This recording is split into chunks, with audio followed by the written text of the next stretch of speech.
Farmers that lazy that you can't grow sugarcane to feed your factory. I've heard about this Commenda sugar factory. And when he said that, I was shocked. I was like, okay, indeed, for 5 years, the biggest problem was, okay, we don't have the land, we don't have the, what do you call it, the right sugarcane. That was the argument that was made. And then we don't have we don't have the sugarcane. So for 5 years, that means that we cannot put everything together to produce sugarcane so that we can process, so that at least we can eat our own sugar. And then it clicked. When I was in Uganda, I lived in Uganda for 2 years.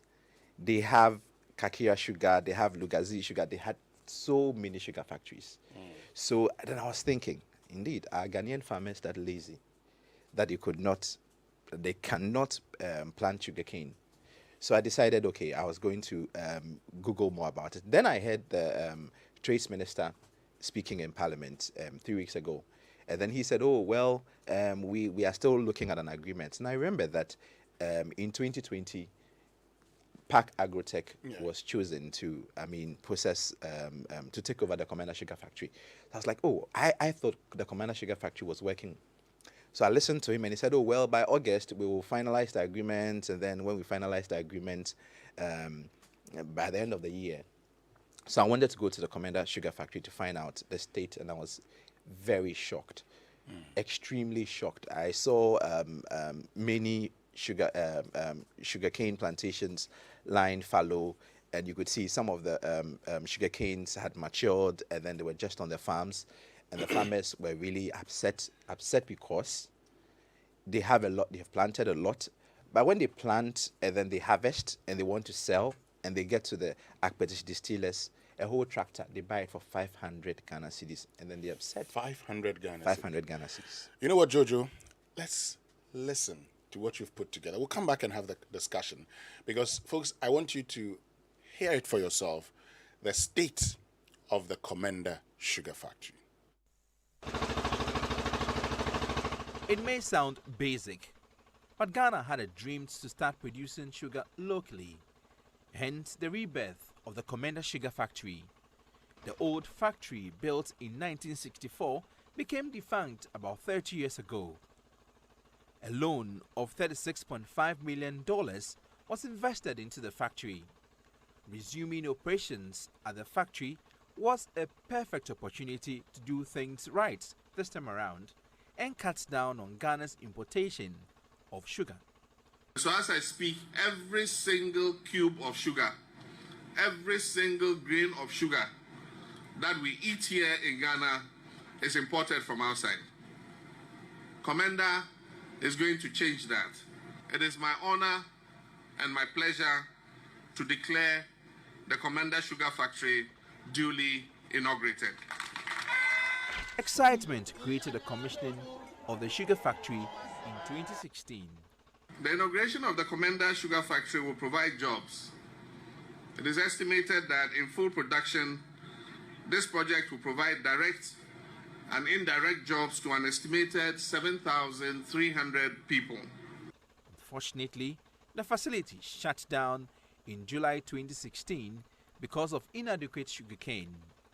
It was due to reopen in October 2016, but never did to date. The amount of land we need for the sugar, the type of sugar we can grow here, all those things were not properly organized. I think the ASR organization, and also the Betumi strategic investor, and also it to be about Robert Bisomu, Nanche, Ubeti Papa Free Menum, and Chekra. But it took 2 years before the government announced a new investor for the sugar factory. This factory, like any other factory, will keep on needing ongoing investment, ongoing retooling. And if that is done, definitely it will keep running and it will bounce back. When are you starting work? We are waiting for the final agreements to happen. After that, we'll start working. It is past the second week of August, and the Commenda Sugar Factory remains closed. Currently, the facility is in terrible shape. A comparison of the factory in 2016 and 2021 shows the factory is deteriorating.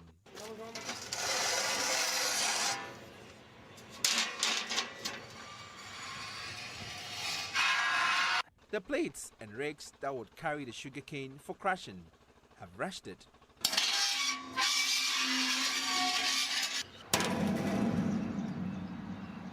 The new investor would have to spend more money to re-revive a new factory that was shut down just months after commissioning. A journey to the roof with a drone reveals further deterioration. Parts of the roof are rusted, worn out and torn. The roof is riddled with holes, and with the onset of the rains, it is obvious the rains seep into the factory. A group calling itself Concerned Citizens of Commenda is upset. Their convener, Samuel Aguja, is dismayed. I quite remember about last 2 years, the Trade Minister, Honorable Ahunkalin, said the traditional area should look for land. We've been able to do that. We've been able to secure about 3,500 acres of land, and that is even far beyond the expected 2,000. So as for the land we already have, it is now left to the government to come and operationalize. So anybody who talks about sugarcane and land issue, it's a non-starter. They shouldn't even go there, because we have land available, and then the sugar plantation was also done. You know, it takes 6 months for the sugarcane to be ripe for the factory. When the government came in, it's been 5 years. The land reserved for the cultivation of sugarcane around the factory has been left fallow, and along the beaches of Commenda are people yearning to be employed once the factory is reopened. Joseph Shen is unemployed. His friends, who could not stand the pressures of unemployment, have migrated to Accra and other parts of the country, hoping to get non-existent jobs. Sharing their disillusionment and absolute displeasure, the residents pleaded with the president to fulfill his promises.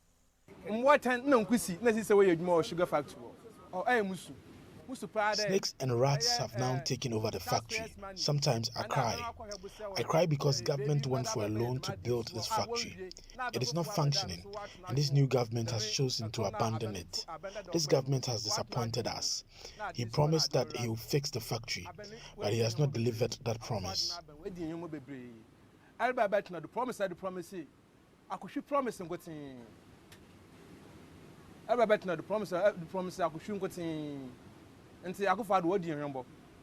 Especially Komenda for what you as the Commander Sugar Factory about to the man. A bano, what Jim, one cast on crowdy. This I didn't one day, say, Aban Biba. I realize that new governments always abandon projects started by previous governments. The country is now saddled with debt and pain. The president should fix the sugar factory and our roads.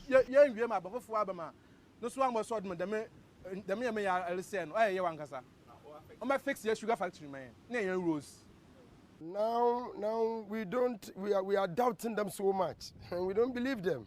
The fact is that for a first term of office, 4 years, and a second term of office, all this was strategic investor.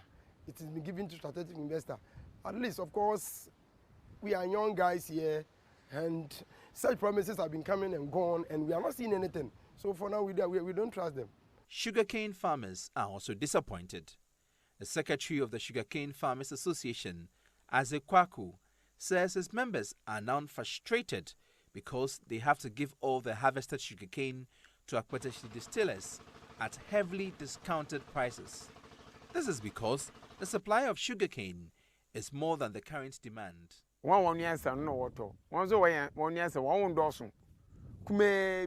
Akpatashi distillers are now overwhelmed with sugarcane, and they do not pay upfront. They buy the sugarcanes on credit. So the farmers are not happy with this arrangement. Because of low prices, some people have even decided to destroy their sugarcanes.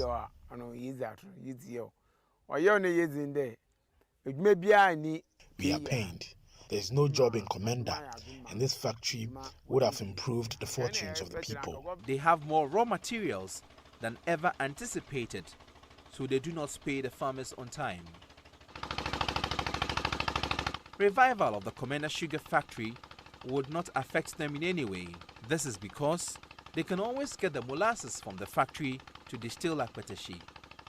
No crushing of sugarcane, thereby reducing their burden. So even though akpetashi distillers are benefiting from the abundant supply of sugarcane, they still want government to make the factory operational. The Member of Parliament for the Commenda Edna Iguafo Ibrahim constituency, Samuel Atta Mills, asked the Trade Minister in Parliament when the factory would be operationalized. The Ministry of Trade and Industry, working in collaboration with its transaction advisor PricewaterhouseCoopers Ghana Limited, is in the process of concluding the conditions precedent for the activation of the concession agreement with a selected strategic partner, Park Agrotech Limited, to commence operations at the Commenda sugar factory. Government has a right to terminate the agreement. But be that as it may, we are hoping that they will conclude and finalize the fulfillment of these conditions conditions precedent by August this year. And then once that is done, it paved the way for us to require the company to commence activation of the company before the end of the year. Until the factory becomes functional, it will remain a museum of monumental wastage and failure. Jojo Kobna, Joy News.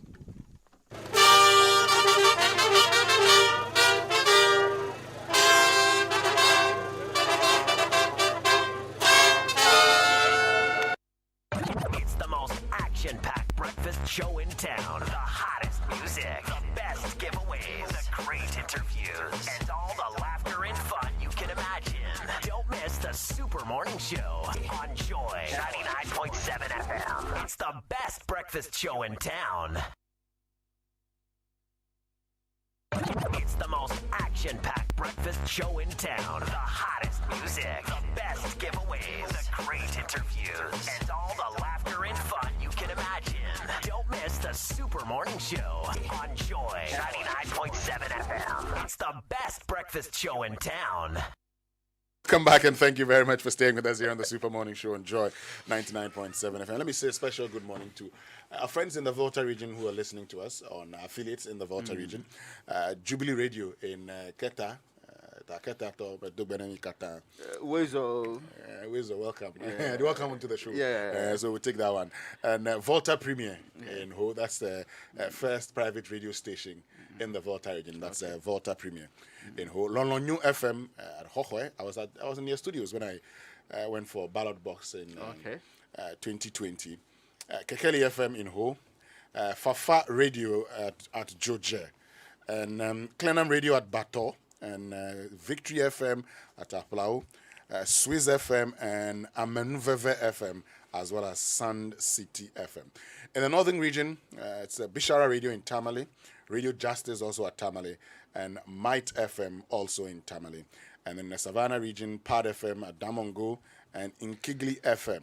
We also have K-Poly Radio at Koforidia in the eastern region, and we have Radio A1 in Bolgatanga, Radio Fumbisi, that's 99.7 FM at Fumbisi, and Dreams FM in Bolgatanga. Radio A1, let me say a special good morning to Samuel Mbura.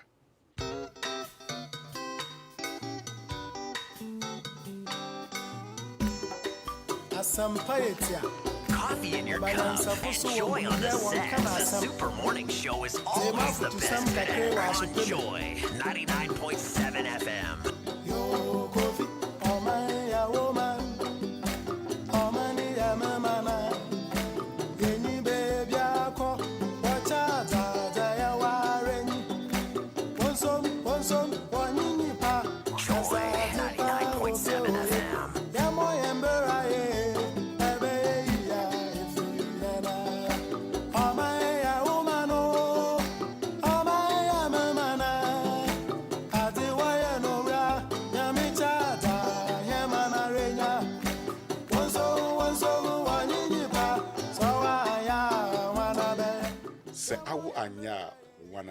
If we don't do it, who'll do it for us? Of course, we have life, we have strength, we have knowledge, and it is expected that we make our country the better place that we all deserve. Jojo Commenda put this together. Thank you once again, Jojo. And Raymond Akwa is also here. He will share his views with us. We'll get onto the phone line shortly because we'll be speaking to the convener of concerned residents of Commenda, that's Samuel Awuja. He's been advocating the reopening or the revival of the Commenda Sugar Factory. So, Jojo, I mean, I have seen the video, and I'm sure that those who joined us on Facebook have seen the video too. I've seen the roof. I've seen the equipment in the factory that are rusting away. Tell us what you saw when you entered the Commenda Sugar Factory. When I got to the entrance and I saw the Commenda Sugar Factory, I saw how brownish it looked, the metal. I had done the Commenda Sugar Factory story, that was in 2018. I had gone there, so I knew how it looked like, and it was very, because I was just out of curiosity. I went there, so I knew how it looked like. And then I visited the old sugar factory that was very close to the sea. And I saw the rust, I saw how, and then getting there, that was last week Wednesday, that was when I was in Commenda. I saw a factory that was just 5 years old, looking like 20. Looking very old, rusty, and then you could see the weeds, climbing weeds, already in the rigs where the sugar cane is propelled so that it could be crushed, and then for further processing. You could see that weeds have even made their way into it. Then we decided to fly a drone. I said, I just want to look at the general overview of how the factory looked like. And then, to my surprise, part of the roof, there were holes in it, so we got closer to it, and then you would see them peeling. You could see the wind blowing so strong that the roof was just flapping, and then, so you can imagine, and we're in the rainy season, and it's been raining, so you can imagine the water that has seeped through those holes into the factory. We couldn't get into the factory, so obviously we can't tell you exactly the state of the equipment there, but the outside should even give you a better picture of how it is. And with the fact that water is seeping through the holes, it should be a big concern, because we've invested so much money into the factory, and the factory is just sitting there idle. And when you get to the beach, you see many people idle, doing nothing. And when you get into the inland, you get to the Guafo areas, you get to down further up the constituency, you see where the farms are. People are farming, people are doing whatever, but yet they are poor. And then they say, well, we decided to destroy all our cassava plantation. We decided to destroy all our food crops because we learned that sugar was coming, and so we started cultivating sugarcane. And now there is no sugar, and now we have to now destroy our sugarcane plantation so that we can think of something else to do. So in effect, because there's more supply than needed, these persons, these distillers of Akpeteshi, are taking advantage of the situation. I mean, the man. Well, we dictate the price when they come in and they tell us that they bring the produce. We tell them, okay, this is how much we want to pay for them, and then we don't even pay up front. They said, yeah, well, we tell them that, well, when we sell the Akpeteshi, then we'll pay them, and then. The painful part of it, or one of the growers was saying that when they come for their money, they don't even get all, they get parts. So, for example, a whole tractor for 500 Ghana cedis, then you get paid for 100 cedis. So we'll go and come. So like for 3 months, the person is spreading the 500 cedis that you have. And that is the pain that they are going. They are saying that, well, there is no job, there is no factory, there is no big thing. Commenda Sugar Factory was the thing for them. When government engaged and government decided that, okay, they wanted to establish a factory there, they were ecstatic. But now it looks like they are enjoying so much pain. I'll get back to you, but let me get to Raymond. $35 million pumped into the construction of the Commenda Sugar Factory. We're told we needed some funds to, grow the sugar cane, which was going to feed the factory all year round. Now, many of these residents, from what they told Jojo, decided to get into the cultivation of sugar cane to feed the factory, but unfortunately, 5 years, the factory not functioning. And because there isn't much demand for the sugar cane, they've had to sell it cheaply to distillers of Akpeteshi. It's a monumental failure that we cannot be proud of as a people. Right from the conversation in 2016, remember purported opening of it, the purported production of sugar, the consistent claims about it has to be shut down for retooling and all of the conversations that have happened right after that. It's how we disappoint the people. And let's not forget, the vision was clear from Nkrumah's time. And look at how long it's taken us after collapsing such factories to bring it back to life and get it running the way it ought to run. We should be ashamed of ourselves for failing the people in the area. The people who relied on these for the industrial rebuilding and all the talk about it. So when they tell you that they will do what they call it, the industrial revolution will happen in this country, these are signs it will not happen. It's becoming increasingly clear that when government is actively involved in some of these projects, it's a complete failure. If this were to be done by a private individual running a private company, it would have been done up and running and would have gotten to know the successes from it. Exactly what is it with our people that we pay so well to do basic things, and yet they fail us along the line, and the people get to be disappointed with political talk all the time.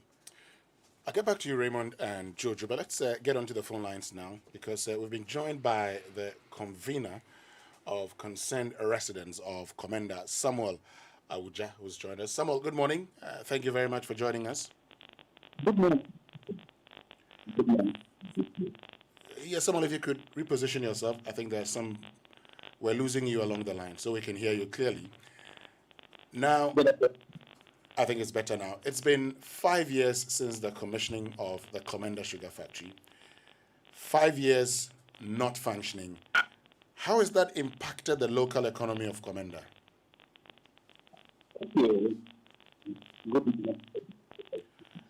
Someone, I'm sorry, you'd have to reposition yourself. We're struggling to hear you. Yes, I can hear you. Good. Yes, I think it's better now. Go ahead. Yes, thank you so much. I think your panelists couldn't have put it in a nicer way. I think Jojo and Raymond did it in summarizing the plight of the people of Commenda. Now, 5 years down the line, if I tell you the devastation, the frustration, and the untoward, the hardship that the people are going through, it will surprise you that we will waste taxpayers' money to build a factory and abandon it for good 5 years just for the factory to rot away. As I'm speaking to you, all the farmers who even engage in cultivation of the sugar cane had to resort to selling sugar cane to distill it at cheaper rates. And so it's been very difficult. And as youth, we cannot sit idly for the factory to rot away. So we decided to remind the government. Yes, would get to what you've decided to do. But at its commissioning, we were told of how it was going to create 7,000 direct and indirect jobs. How is the employment or unemployment situation in Commenda currently like, based on the non-functioning of the sugar factory? Thank you. Now, when Jojo came, he spoke with a number of the youth person. If you pick, let me paint a picture for you. If you pick 10 youth in Commenda, after the time that they were building the factory, I will be able to tell you that of the 10, 9 or 8 were working at the factory from the commencement of the whole thing. But as I'm speaking now, if you pick 10 youth from Commenda, you only get one person who has a work to do. So that will tell you the unemployment rate in Commenda. So it's just about Samuel, 1 minute. I think that we're getting some feedback. We'd have to, you'd have to move away from a radio set if you're close to one, so we can hear you clearly. Yes, you're making a point. Go ahead. Yes, I was saying that if you pick 10 youth, it's only one, as I'm speaking to you, who has decent job doing. So 9 don't have anything to do. So that should tell you the kind of unemployment rate that we have in Commenda. The youth need jobs to do, and none. And there's a sugar factory. Okay. I think we'd have to call you back, Samuel, because of the the connectivity. So we'll get back to you. Your line isn't so clear.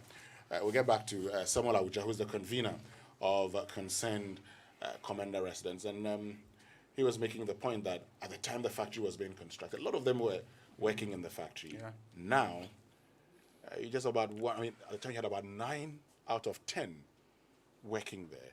Now the factory is not functioning. So out of 10 youth in Commenda, probably we just have 1 of them working. And know how this can have devastating effect on the entire community and the people there. So what were the young men who previously worked, with all the experience they've gotten, going to do? Are they going to set up their own enterprises? Are they going to be able to function elsewhere? Will this lead to levels of crime in the area? Will this lead to despondency and not be able to take care of families and all of that? It is the reason why it's always been a wonderful idea to have a factory properly sited for good reasons and with proper feasibility studies that suggest that it will be viable. And we had this conversation long before Commenda was started once again. We asked the questions about the viability, the production of the raw materials, and everything connected to it. And we're giving the assurances in this case that it was going to be taken into consideration and that we have sorted out funding right from the previous government to this particular one. We consistently heard that we had sorted out funding only to get into the quagmire of dealing with the same problem.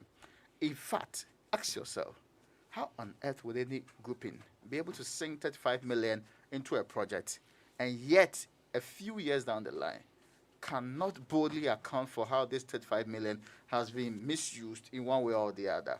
Let's not forget what we are doing in this country. In fact, we are discussing the Minister for Health. What amount of money are we discussing? It's less than what do you call it, 2 or 3 or 4 million US dollars. This is 35 million US dollars. Okay. Is that huge? It's the promise that was given and what is becoming a monumental failure on our conscience as a people. Let's get back to Samuel Auja, who's joined us again. Samuel, and if you could move away from the radio sets that's close to you. Yes, so you are telling us, the employment situation there. Let's look at the sugarcane growers. Now, many of them were expecting their produce to feed the sugar factory.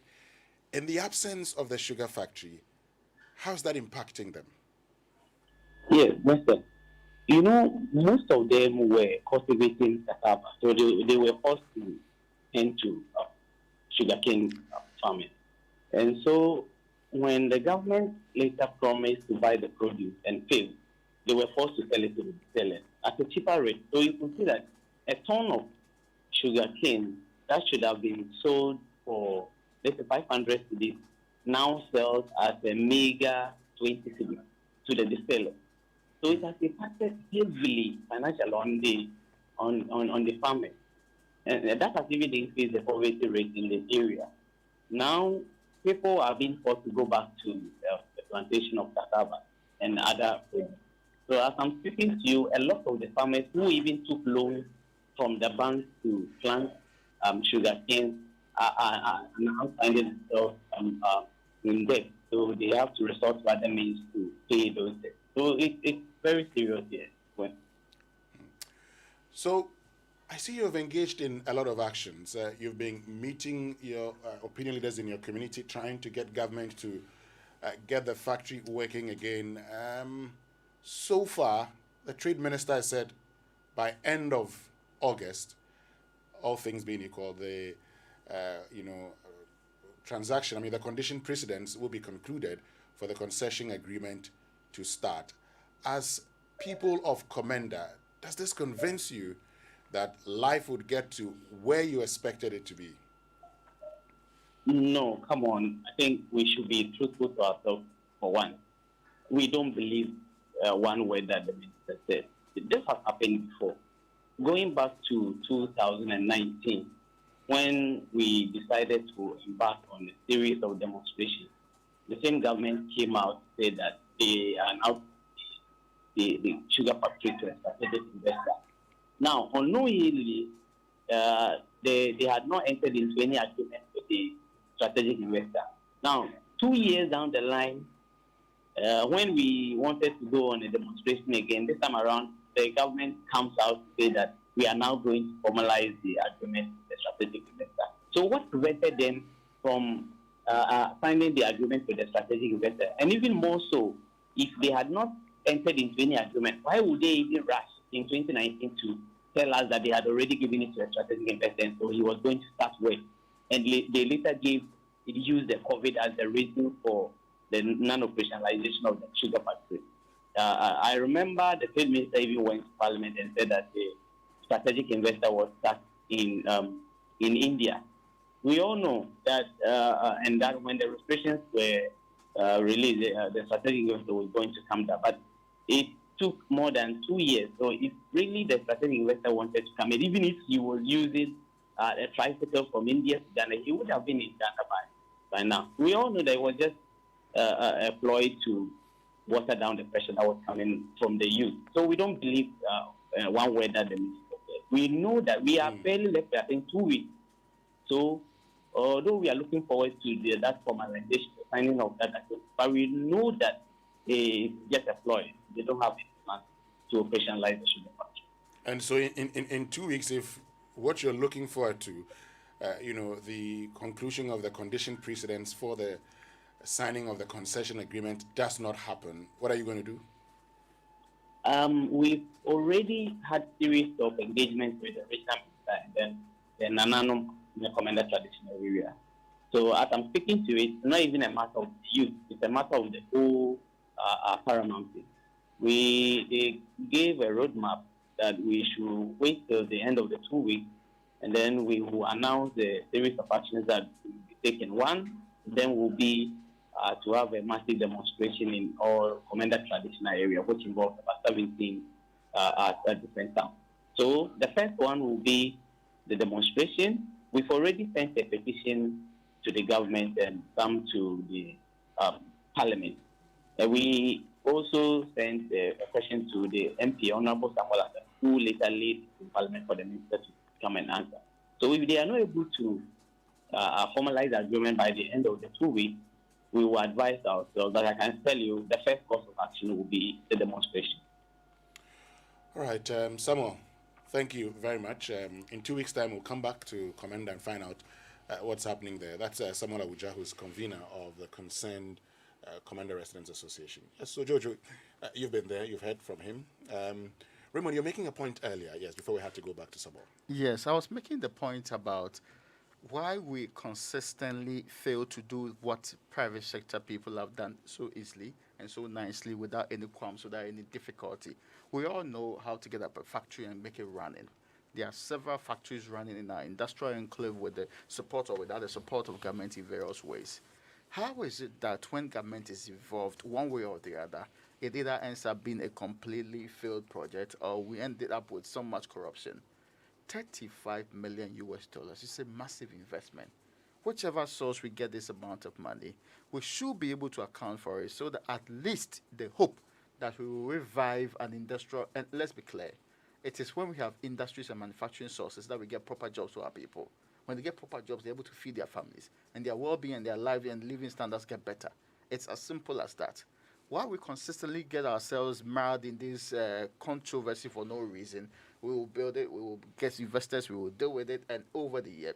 How is it possible that since 2016, ask yourself, we are still debating whether or not to go ahead or not to go ahead with this, when we have promised farmers to invest all that they have in areas of cultivation, and they are losing thousands of their small money in all of this? How do you convince other farmers elsewhere that similar projects will be viable and that we can do it properly? Beyond having to properly inquire into the accountability required in all of this, we need to rethink whether or not we as a people are fit for purpose. Whether when we say we can build factories, we can indeed build the factories and get them running the way they ought to run. And more importantly, we need to rethink how we put partisan politics into all of this engagement so that I am sure both NDC, MPP, CPP, and GCPP members in that particular constituency all want jobs because that's how they feed their families. That should be our ultimate aim. For now, if the ministry, and I'm told that they say they are waiting on some documentation to come out fully, the ministry should equally be up and running. We have seen Alan Chamantin go around the country in other areas setting up or getting people to set up factories. You cannot convince people that new factories will be viable when indeed one that is supposed to have been set up is still not operating the way it's supposed to operate. I mean, it's as simple as that. Why this is not being done is like a mystery to many people. Okay, well, Jojo, so you did this, and we're told all things being equal in 2 weeks' time. We're expecting the completion of the condition precedents for the concession agreement. Now, We're going to get some information. So, condition precedent rarely is about documented rights. So one person can today write it for and complete it, right? Yes. And it doesn't take so long for you to do that. People are writing what they call contracts today, and they don't require that long period to do this. It's only when we involve our government that we act like we have not done these things before. Well, the transaction advisor is PricewaterhouseCoopers. That notwithstanding, why are we not getting this running after 5 good years? We should, as a state, be concerned about it. Yes, Jojo. Finally, I'm sure you would go back to Commenda after, the 2 weeks. Definitely, I'll go back and then follow up on this particular story and then update our listeners. But there's one thing that I just remembered. I interviewed one of the farmers, and he told me something. He said when they did a test run, the state bought 100 tons of sugarcane from him. And he said when he was paid, he said he was so excited. He had never seen such huge money in his, something that he's worked for as a farmer. So he was so excited. And he said, so from that time, they started nicknaming the Commenda Sugar Factory Sugar Power. That this sugar power is really going to help them. So the state should do everything to give them the sugar power so that they can be prosperous. The Commenda Edina Eguafo Ibrahim constituency. In the interim, we are spending so much money importing sugar from all over the place. And that is... All right. Thank you very, very much, Jojo Kobna, for joining us. When we return after... Yes, remember. There's an expression I used to hear a lot. Throughout JHS, SHS, you hear import, substitution, industrialization. That was one of the things we said we're going to do. So, to this weight, instead of importing sugar, Commenda was supposed to provide the sugar. Our biggest attempt in the last 5 years has not ended up with sugar on my table. It should tell you a whole lot about how we conceive of our economy. When we return after these messages, we'll be joined by Vish Ashiagbo, who is a senior partner, PricewaterhouseCoopers. Okay. He'll be telling us more about the condition precedent agreement and what's holding it up. This is the Super Morning Show. Stay with us. We'll be right back.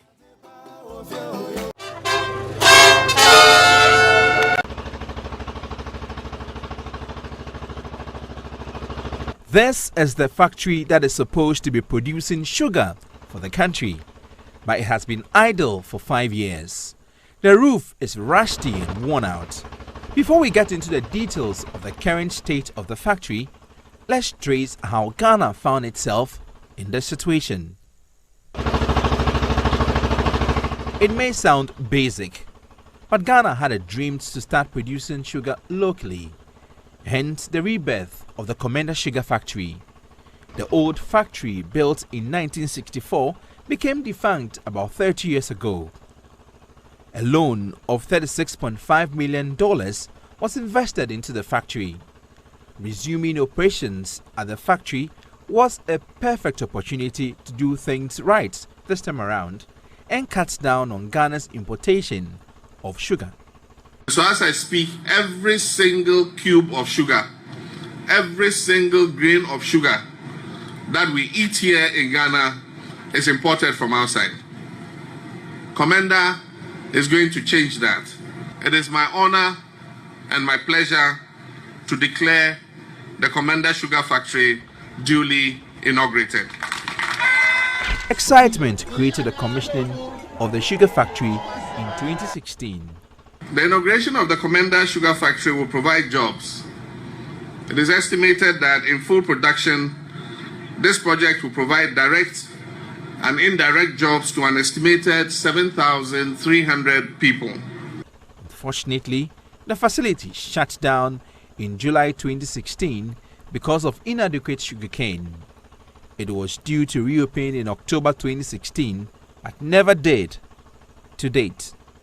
Since then, there has been a flurry of promises to get the factory running. Because Sama Cassia here, and to Swa Cassia here, Emma factory to me down the amount of land we need for the sugar, the type of sugar we can grow here, all those things were not properly organized. I think our organization. The years our organization and also the between strategic investor and also it to me about Bisomu. Nanche, Obati Bibi Papa free menum, and Chakra. But it took 2 years before the government announced a new investor for the sugar factory. This factory, like any other factory, will keep on needing ongoing investment, ongoing retooling, and if that is done, definitely it will keep running and it will bounce back. When are you starting work?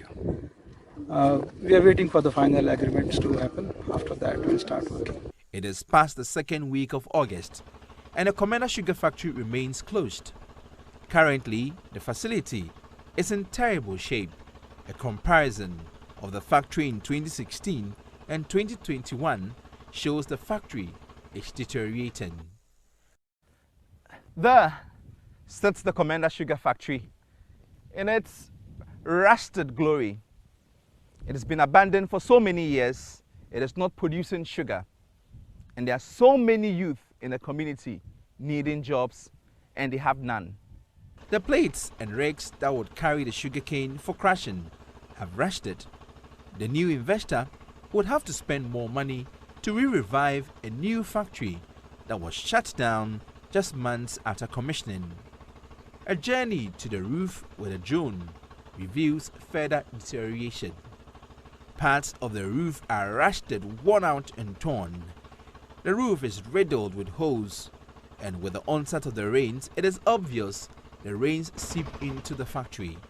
A group calling itself Concerned Citizens of Commenda is upset. Their convener, Samuel Awuja, is dismayed. I quite remember about last 2 years, the trade minister, Honorable Ahunkalinsi, said the traditional area should look for land. We've been able to do that. We've been able to secure about 3,500 acres of land, and that is even far beyond the expected 2,000. So as for the land we already have, it is now left to the government to come and operationalize. So anybody who talks about sugarcane and land issue, it's a non-starter. They shouldn't even go there, because we have land available, and then the sugar plantation was also done. You know, it takes 6 months for the sugarcane to be ripe for the factory. When the government came in, it's been 5 years. The land reserved for the cultivation of sugarcane around the factory has been left fallow, and along the beaches of Commenda are people yearning to be employed once the factory is reopened. Joseph Eshen is unemployed.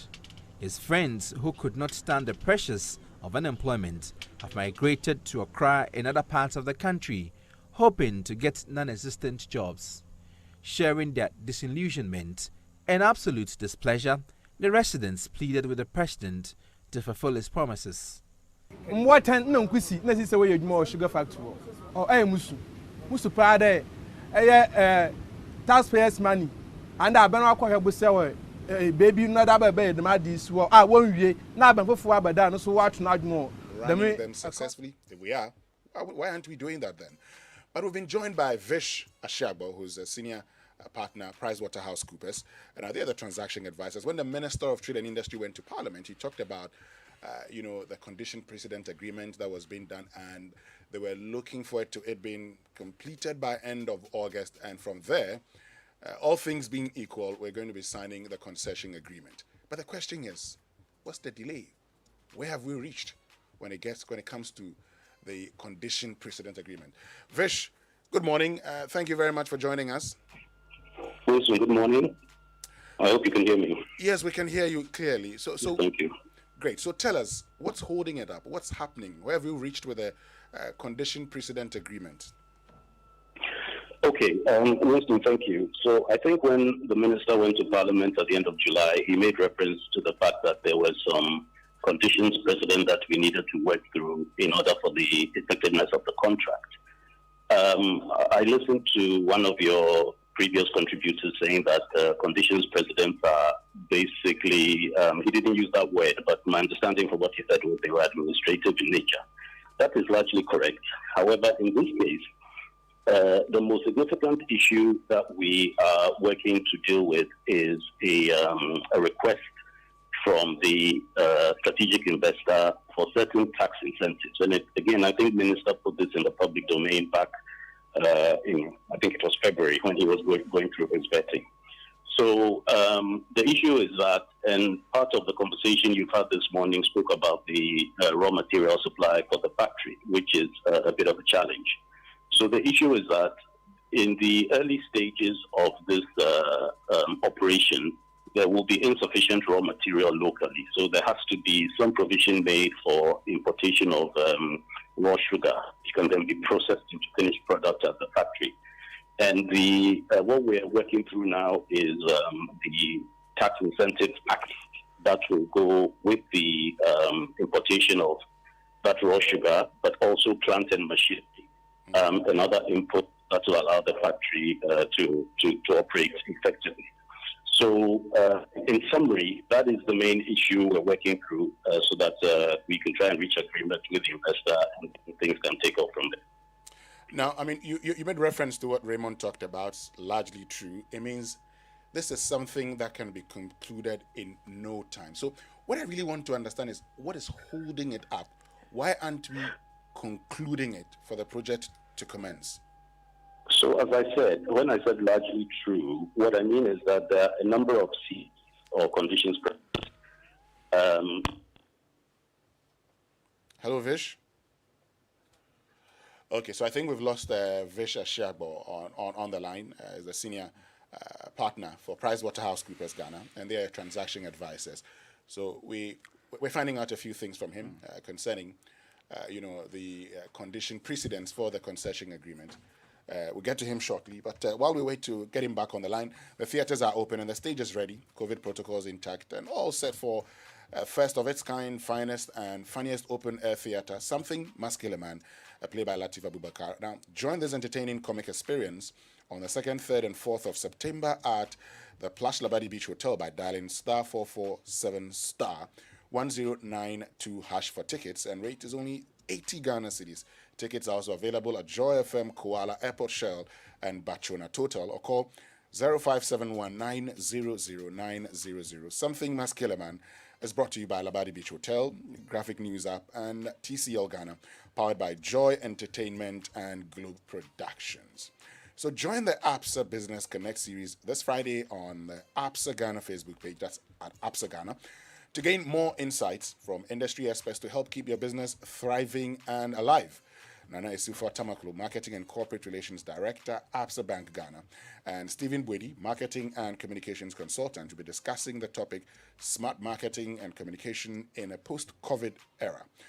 On Friday, the 20th of August at 10 a.m., the APSA Business Connect series, helping to take your business to the next level. Now, that's Africanacity, that is APSA. But any company connected to the internet is exposed to cyber risk every day. So Joy Business and leading cybersecurity consulting firm Inauguration present a unique learning platform for CEOs, board members, and top management of companies to get a solid grip of managing the risk of doing business online. It's on Friday, the 20th of August at the Labadi Beach Hotel. That's tomorrow, 9 a.m. prompt. It's only 1,500 cedis per attendee. To register your company, kindly visit www.innovare.executiveinsight.com, Innovare spelled INNOVARE, or visit myjoyonline.com, or call 0244128922 or 0244610679. This event is supported by Pay Spine Limited. Let's go for some few messages. I want to return after these messages. We'll try and get Vish Ashiagbo back on the line so we can conclude the conversation on the Commenda Sugar Factory. Stay with us. We'll be right back. Concluding the conditions precedent for the activation of the concession agreement with a selected strategic partner, Park Agrotech Limited, to commence operations at the Commenda Sugar Factory. Government has a right to terminate the agreement. But be that as it may, we are hoping that they will conclude and finalize the fulfillment of these conditions conditions precedent by August this year.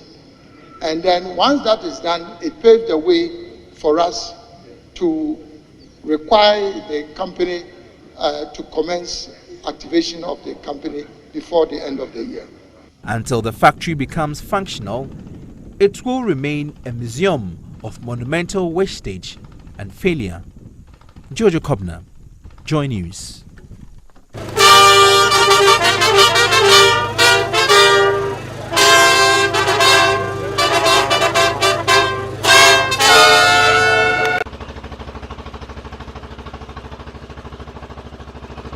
This is the factory that is supposed to be producing sugar for the country, but it has been idle for 5 years. The roof is rusty and worn out. Before we get into the details of the current state of the factory, let's trace how Ghana found itself in this situation. It may sound basic, but Ghana had a dream to start producing sugar locally, hence the rebirth of the Commenda sugar factory. The old factory, built in 1964, became defunct about 30 years ago. A loan of $36.5 million was invested into the factory. Resuming operations at the factory was a perfect opportunity to do things right this time around and cut down on Ghana's importation of sugar. So as I speak, every single cube of sugar, every single grain of sugar that we eat here in Ghana is imported from outside. Commenda is going to change that. It is my honor and my pleasure to declare the Commenda Sugar Factory let's get back to Vish. Yes, Vish, you're making a point before we had challenges with the line. Can you hear me? Yes, we can hear you clearly now. Okay, good. I'm not quite sure where I dropped off. You were asking. Yes, I'd asked the question if we agree that condition precedents, agreements, administrative by nature. You've made reference to Raymond's point earlier. What I really want to know is what is holding it. I mean, what about the tax incentives? Is it that we're not reaching a middle ground? What's the problem? There is no problem per se. The discussion now is about what is the best route to use to obtain those tax incentives. As you probably know, Winston, tax or the granting of tax incentives is not something that anybody, even the Ministry of Trade, can just do. There's a process that one has to go through, right? Sure. And there are a number of options, or a couple of options, one of which is to go through a full process of getting the requisite parliamentary approvals, etc., to give those tax incentives. The other, which is what we're looking at, is to go through a channel where tax incentives have already been approved, and therefore, once we satisfy certain conditions, those tax incentives can be granted to the strategic investor. And I'm referring specifically here to the 1D1F initiative. So let me explain. Before I get into that, let me just say the reason we're doing this is because we're also conscious of the urgency on the ground, as your program has indicated thus far. If we have to go through a full parliamentary process for the tax incentive, it can be done, but there are timing implications. On the other hand, there's already a 1D1F framework that has received some parliamentary approval that basically gives the same incentives or similar incentives to what the investor is looking for. So where we are now is working with the investor to try and reach an agreement or an understanding that will enable them gain comfort as to the tax incentives that will be available. Yeah, Vish, I think we have a bit of noise in your line. I don't know if you could let me see if I can move around a bit. Okay. Let me know if it gets better or not. Yeah, yes. I think it's better now.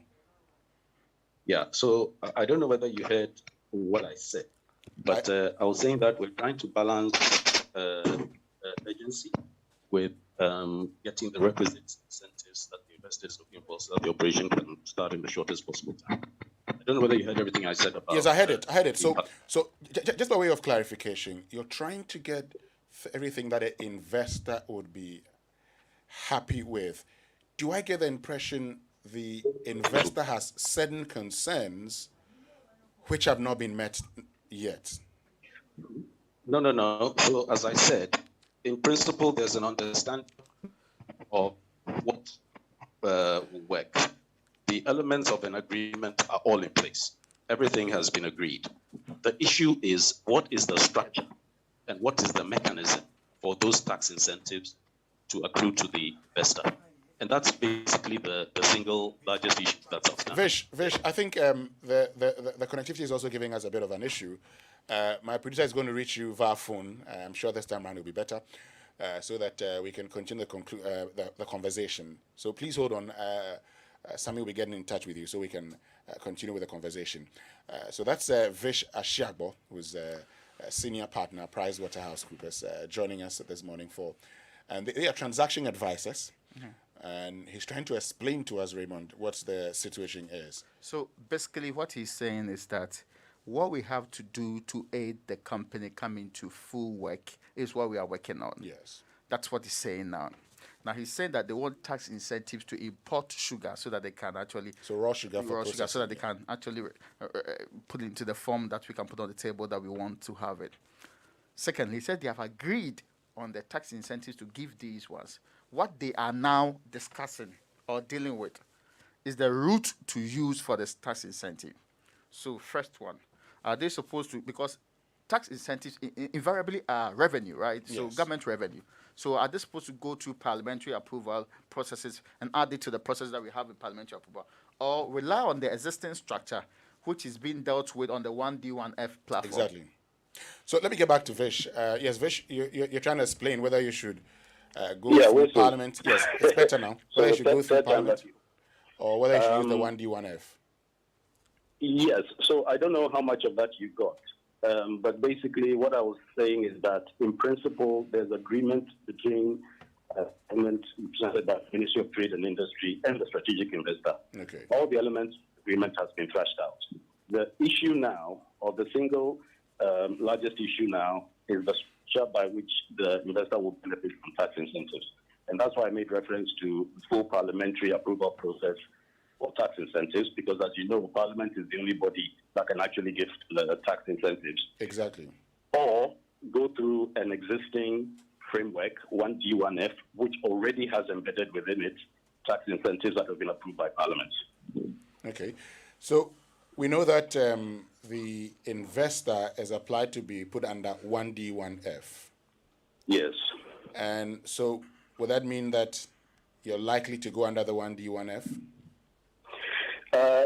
That's where the discussion is. They're likely to go under the 1D1F. In fact, the desire on our part, and when I say our, I'm referring to the government side because we are advisors to the government, is that the 1D1F framework is used because that will enable the operations to commence in a faster period of time than going through a new process. Okay. And so if this is agreed, then we're good to go, right? If this is correct. If this is agreed, then we're good to go. There are a number of things that will have to be done, but in principle, it will be systems go at that point. And post this agreement, what other number of things need to be done? So for example, again, you'll know from some of the comments the minister has made previously that there will be need, for example, for a technical audit, because taking a few steps back, you may remember that back in 2017, 2018, the ministry instituted the technical committee to review the facility. That review came up with some issues and some shortcomings here and there, which means that before the factory can actually operate fully, there will be need for a certain amount and there's some equipment that will need to be put in place. There will be need for some refurbishment, etc. So one of the first things that we discussed with the investor is the need for a technical audit within the first few days of handover, so that everybody is clear on what the requirements are in terms of getting the facility fully operational. So when I say there's a few other things, that's the kind of thing I'm referring to. Yes, we're talking about the things the minister said in the past. He's talked about how the investor intends to invest $28 million in 3 years into the facility. This should be based by the earlier audits that are done. So we know how much we need to invest. No, the 28 million is partly in response to the pre-transaction review. What I mean by is before the investor pulls it forward, together with other potential investors, they have the opportunity to visit the factory, to do a site visit, to understand what was on the ground, to understand the potential, understand the constraints, etc. Based on that, they brought the proposal, and that's where the 28 million comes from, in terms of what they'll need to invest both in terms of plant and machinery and in terms of getting the supply chain sorted out. Having said that, over and beyond that, there's a technical audit that will take place that will establish the functionality of the equipment on the ground, etc., etc. And then based on that, an operational plan be developed so that you know which items you have to fix first, which items you have to fix next, what needs to come today, what needs to come tomorrow, that sort of thing. Great. We're joined by Vish Ashagbo, who is a senior partner, PricewaterhouseCoopers Ghana. They're transaction advisors for the Commenda sugar factory, and that's why we're having a conversation with him on where we've reached with the condition precedents, and all things being equal, when would we be done for the Commenda sugar factory to commence operations? So that's my next question. All things being equal, when would we be done for the factory to commence operations? Winston, I think you heard the minister say in Parliament that he's given us a hard deadline of the end of August. So that's where we are working. If we can surmount this tax incentive issue, then we're done, at least from a transaction point of view. Then the operational stuff then kicks in, as I've kind of summarized in the previous question. And so all things being equal, by end of August? Winston, as I said, end of August is entirely possible. In fact, if we get agreement on the structure for those tax incentives, we're done from a transaction point of view, and then the operational stuff kicks in. So there's a possibility you may not get agreement on it. Well, if you've seen some of these deals before, Winston, which you both have, you know that it's not done until it's done. But I also know from experience that in some of these deals, everything comes together at the 11th hour. So far as everybody has the will, everybody sees the potential, everybody sees the urgency, it can be done. But having that, the deal is not done till it's done. So I can't stand here and say 100% hand on heart that it will be done. But I believe that's where we are today with this single significant issue outstanding. It's entirely possible. All right. So the question I was asking earlier, let me just clarify it. So I was asking that all things being equal, not just the transaction, when would the factory itself start operations? So, one of the things we've asked for is a startup plan, an operational plan. So, like I said, there will be a need for the technical audit. Then I heard speakers referred to test runs, etc. All of that stuff will also need to be done. So it depends on what you classify as operations. If you're talking about producing start producing sugar, then I guess that question will be answered by the technical team. So, but having said that, I think the minister made some commentary around that in terms of his expectations when he went to Parliament, I think in July. Minister expects that to happen by the end of the year. Right. You've seen, and based on the documents you've seen, you can confirm that is likely to happen by the end of the year? Winston, unfortunately, I cannot confirm or comment on that specifically because I'm not a technical person in that respect. But what I can say is that the marching orders that we have from the ministry is to deal with the CPs by the end of August and to the strategic investor in a position we can make the factory operational by the end of the year. As to the technicalities, as to how and what, etc., unfortunately, I'm not qualified to speak on that. Vish Ashagbo, thank you very, very much for joining us. We're grateful. All right, thank you. Right, so that's Vish Ashagbo, who is a senior partner at PricewaterhouseCoopers. They're the transaction advisors. And he's told us how they're still in discussions, and all things being equal, they're left with some tax incentives and a few things to surmount, particularly when it comes to how they intend the structure of it. That's whether to go to Parliament or go under the 1D1F. They're tilting towards the 1D1F.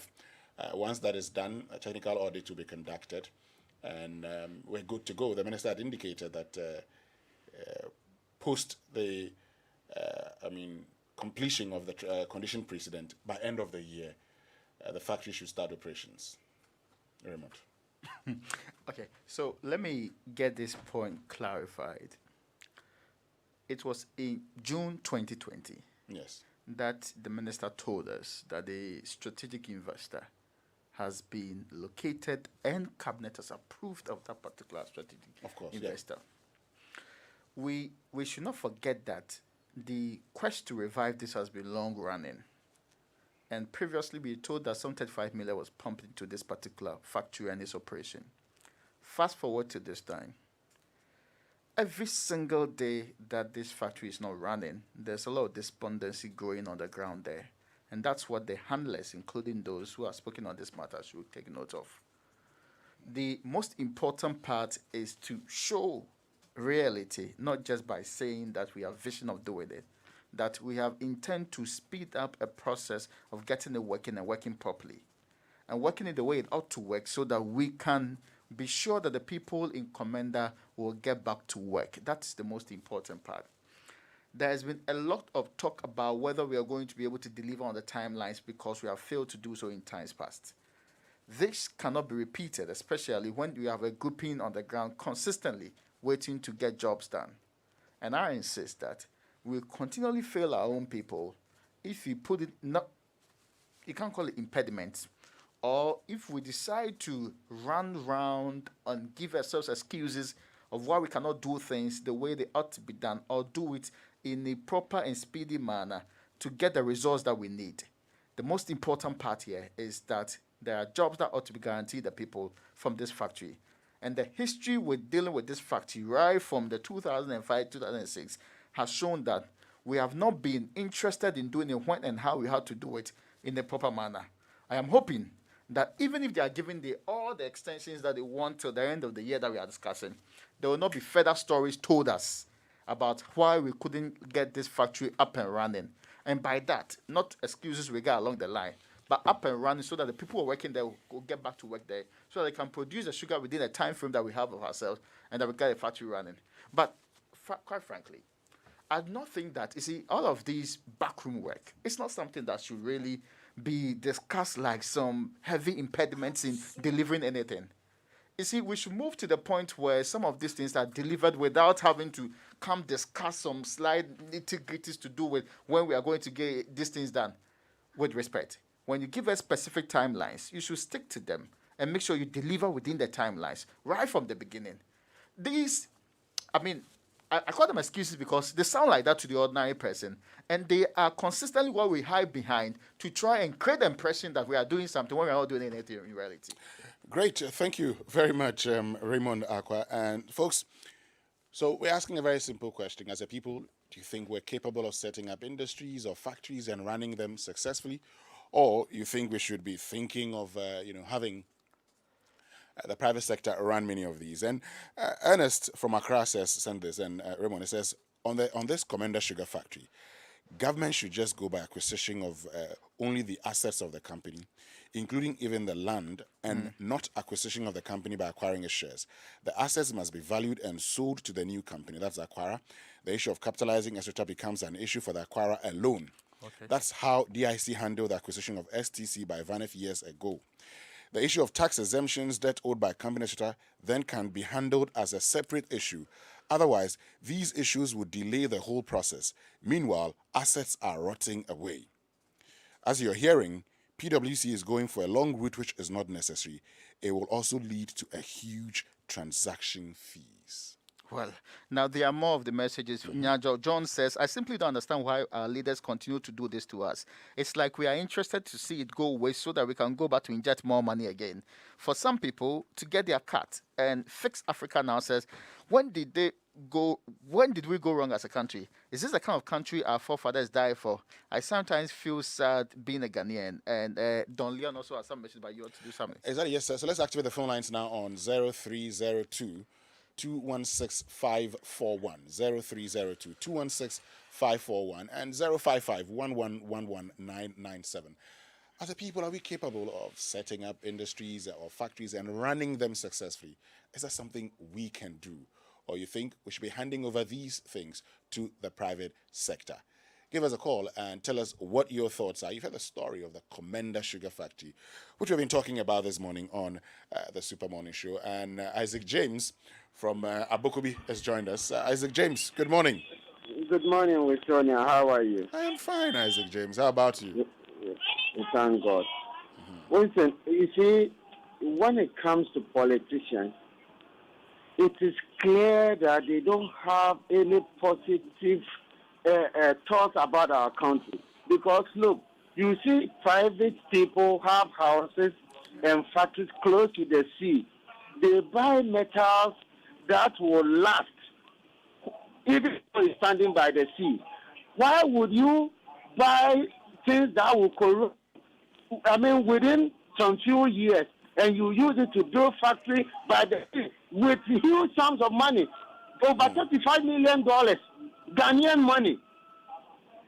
Do you think they think about us? They don't.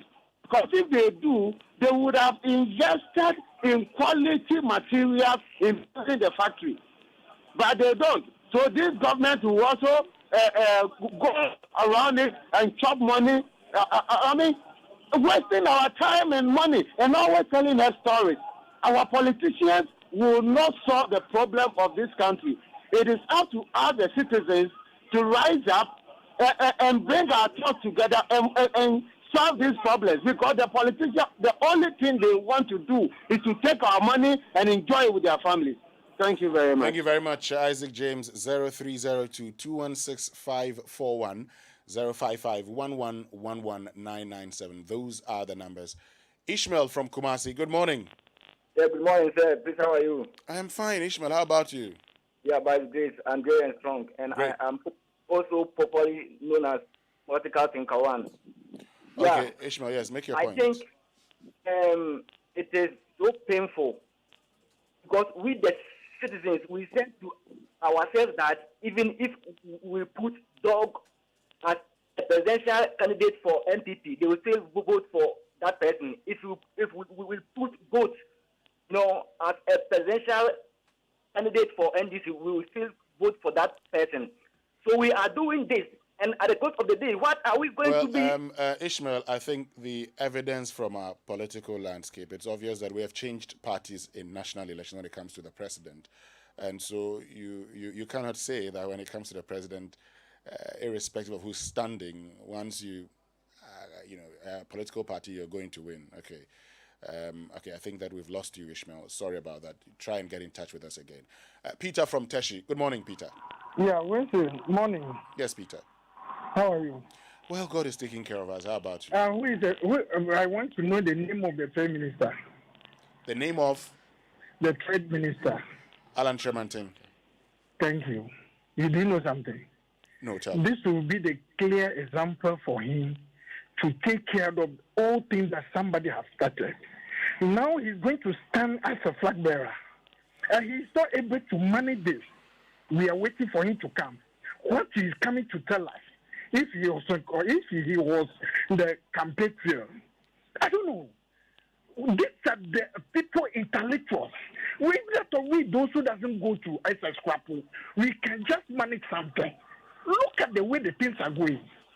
It's not Muhammad's money. This money belongs to me and you. They are not paying anything. They are not paying anything. You say you are asking the man the time frame that this factory will start. He is not able to tell you. Attention, you feel sad. Attention, when they are giving you a water bill and those kind of things, I just don't know. Because if you refuse to pay, they will not give you water. They will come and cut you off. These are the people that we are dying for. Alan Tramate will come and meet us. We are waiting for him. What is coming to tell us? If he is not able to revive that factory, what is he coming to say? And what is he coming to manage in this country? Thank you. Thank you very much, Peter from Teshi. 0302-216-541 and 055-1111-997. Those are the numbers that you can reach us on. Daniel from Tantra Hill, good morning. Good morning. Very impressive show. I agree with most callers on the way Commenda factory is being handled. The pace is quite slow, but we encourage government to do better. However, on the other side, you would notice that other factories are being built. For instance, the Kumfi factory is working and with juice on the market. Akro Farms at Ekropong working. The president opened 2 weeks ago tomato factory somewhere in the north, and there are about 70 factories that have been built, either been built from scratch or old factories that have been revived. I think we are doing well in that regard. In pointing out the negative about Commenda factory, I also think that we should at least mention the positives so that we'll have a fair idea about how we are doing industrially. Okay. This morning, for instance, I passed through Joy FM, through to Circle, and then Asylum down. Positive road constructions, all the lanes are being constructed.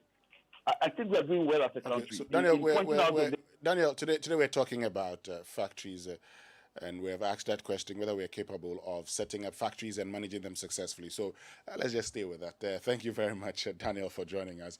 Let's get to John at Lashibi. John, good morning. Thank you very much for joining us. Are we able to, Good morning, as a country, are we capable of setting up factories and managing them ourselves successfully? Can we do that? We can do that and look at our great leader, Kwame Nkrumah.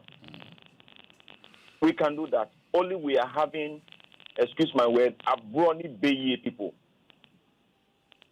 In fact, I cry and weep when I see the young guys moving around. I cry and weep. We have the courage and confidence and put more effort to construct cathedral. But the same effort cannot be exerted onto the Commenda sugar factory so that youth can be employed. 15-year, 30-year-old girls are going to a relationship because their parents have no money to feed them. Go to Commenda and do the survey about the employment and the teenage pregnancy over there. The mighty God will deal with them. Thank you. Thank you very much. John Lukman from Teshi. Good morning, Lukman. Hello, good morning, Mr. Wilson. Yes, Lukman. Are we capable of setting up factories and managing them ourselves? No, I don't think so. In Why? the sense that if it is going to be private sector, it will work. But if it is going to be for public, no, I don't think it will last. Even this one, if it is going to be managed by a private sector, I think it will be okay. But if it is going to be managed by a public sector, it will never work. In the sense that, public sector, if they manage anything, they run it down. Ghanaian attitude. People are at home, but they are taking salary. They go to work anything, anytime that they want. But all the time we put the blame on politicians. Meanwhile, the politicians are just minority. It is those of us, the citizens, our attitude. Those of us who say we don't have jobs, give them jobs. You see what they will do to you.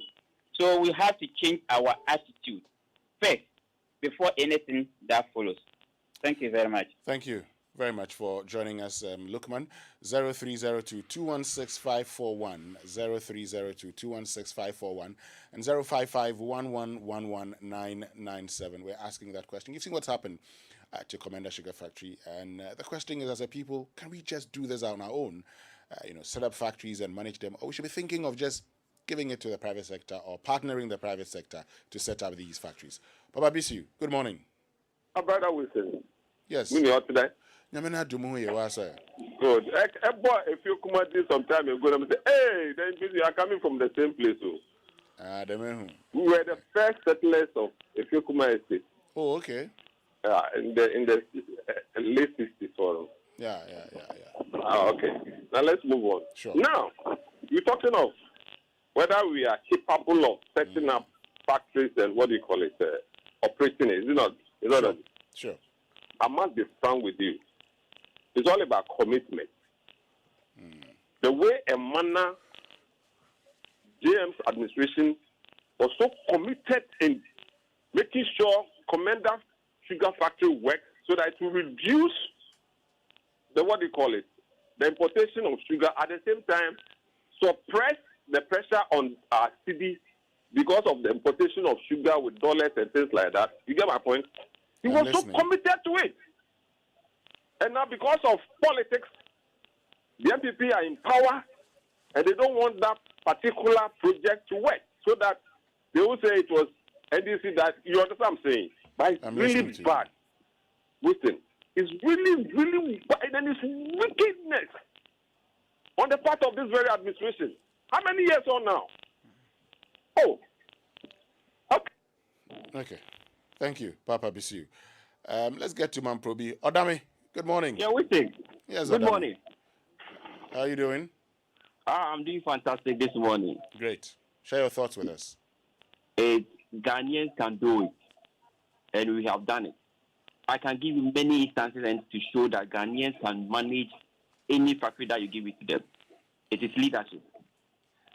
Okay. If our leaders are committed to make sure that our factories work, they can do it. Because I can give you clear strategy that we can use to revamp this sugar factory. The president can say that all government institutions who buy sugar every morning or secondary schools, we import about 20 tons of sugar maybe every day. That's just an example. So we are reducing it by 1 ton. So we should buy that 1 ton from this sugar factory. We have created a market for this sugar factory. Even the West African market alone, that we as a company and as a Commenda sugar factory can supply the West African market and then other African countries. So Ghanaians can do it, and I can give you critical and more examples. For example, even this Galamsey, if this president is really serious Ghana beyond aid, they can give 10-year development plan to Ghanaians and give them key performance indicators that if they are not able to do it, they will jail them, sack them, and put them into jail and make sure that they deliver. And this is what Chinese people are doing, and they are surviving, and they are all over the world. Okay. So if our leaders are serious, we can do it. And I'm telling you, Nana Akufo-Addo and his government, they are not serious. And Baumia should not count 2024 that it's come to stand that we should vote for him. We will ask him, when he had opportunity assisting the president, what did they do? They have nothing to show us. They are not committed. I'm telling you. I have clear examples that people who are coming outside to invest in the country, somebody sitting in the Flagstaff house will be asking, what are you giving it inside for me? How do these people respect us? So this is why this country is so moving forward. There are people who are not serious. This government is not serious, and they are not committed. They are just borrowing. They call it smart borrowing. It's nothing like smart borrowing. Thank you very much, Odame from Mamprobi. 0302-216-541 and 055-1111-997.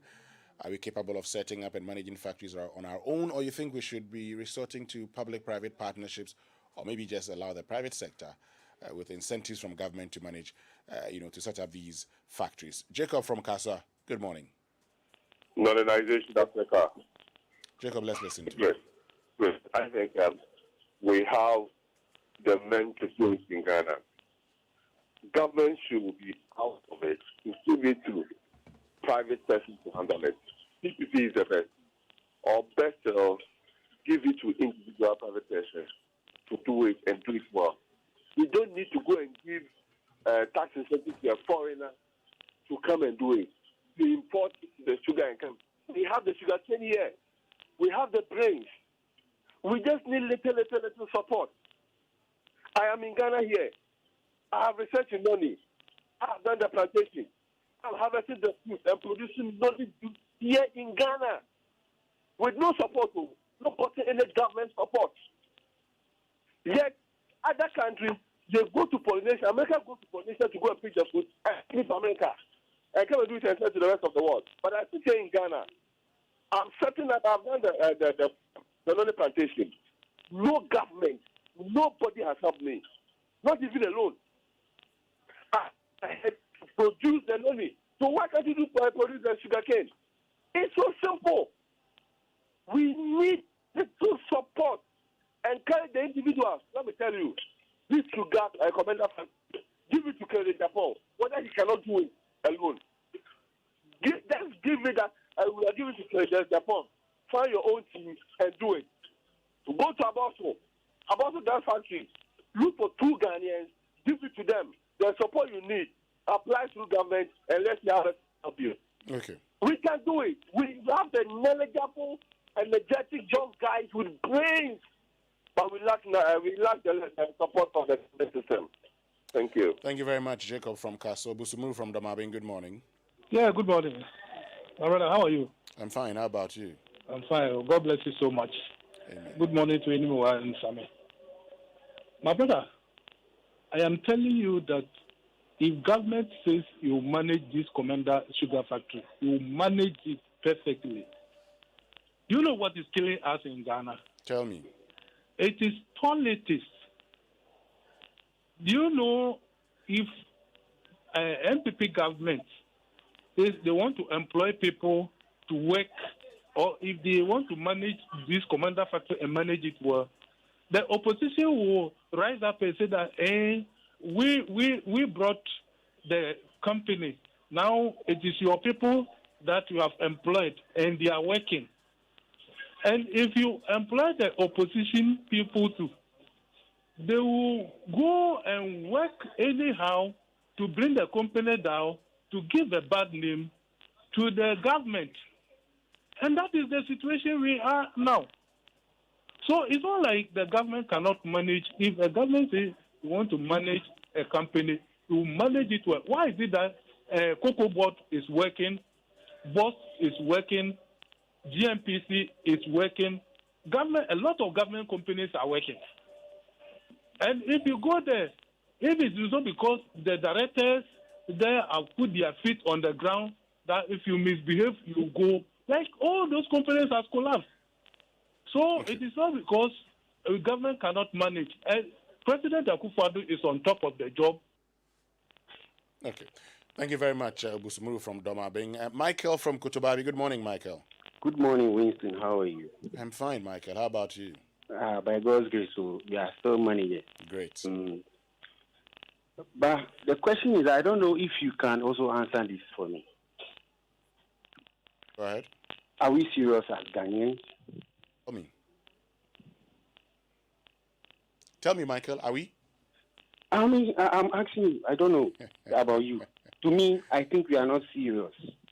You say and that. This country should be sold to the whites so that they share the money to all of us. Well, unfortunately, we can't sell the country. No, I mean, nobody buys countries these days. It is true. But listen, go to a private man's company and you see everything working in order.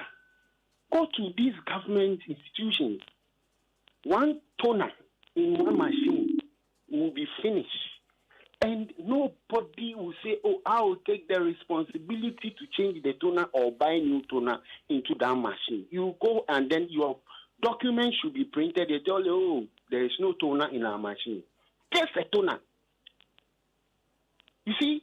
So to me, God sitting up there, look at the white man's country and look at the black man's country and you'll be weeping. Okay. What don't we have in this country? Natural resources or what? You see, our leaders, one caller said, is about leadership. And it is true. Our leaders are not serious. From NDC, NPP, they are all not serious. Because if the leadership will come and ask for accountability, why didn't you do this? And right there, you will be fired. We will be serious. But because we will also chop something in it. Yes. So we'll be quiet and be sitting down, looking at the thing to swear. Go to a company, a private man company, and you see that it will work. We have the men. We have the Ghanaians. We can do it. But the problem is leadership. Leadership is no good at nothing. I mean, nothing is working. How many years is Ghana? How many years are we? We're 64 Up to years, now, Michael. And as if we are babies, we are crawling. Where people are flying. Good morning, Nathan. Thank you very much, Michael. We head straight to Banana Inn where Eric is, and he'll be our last caller for now. Eric, good morning. Yeah, good morning. Yeah, my brother, what I don't understand is that it's not about the Commenda sugar factory. It's about the Agenda 111. And the government says yes, organize about 250. Well, Eric, we're talking about the Commenda sugar factory, and we've really, because there is this issue I don't understand. I want some clarity. That is the reason. Hold on. Okay, so you Please. can ask your question. Yes, ask your question, and let me see if I My can provide question the is clarity. this: the government says, I'm doing Agenda 111 with 250 contractors. I don't understand. So each each one contractor will take how many?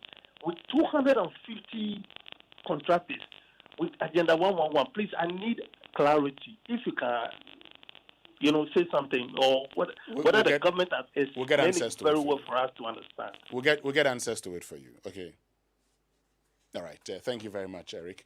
We'll get answers for you. This is the Super Morning Show on Joy 99.7 FM.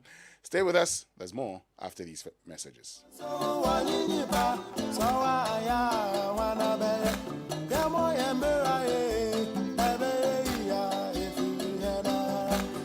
Once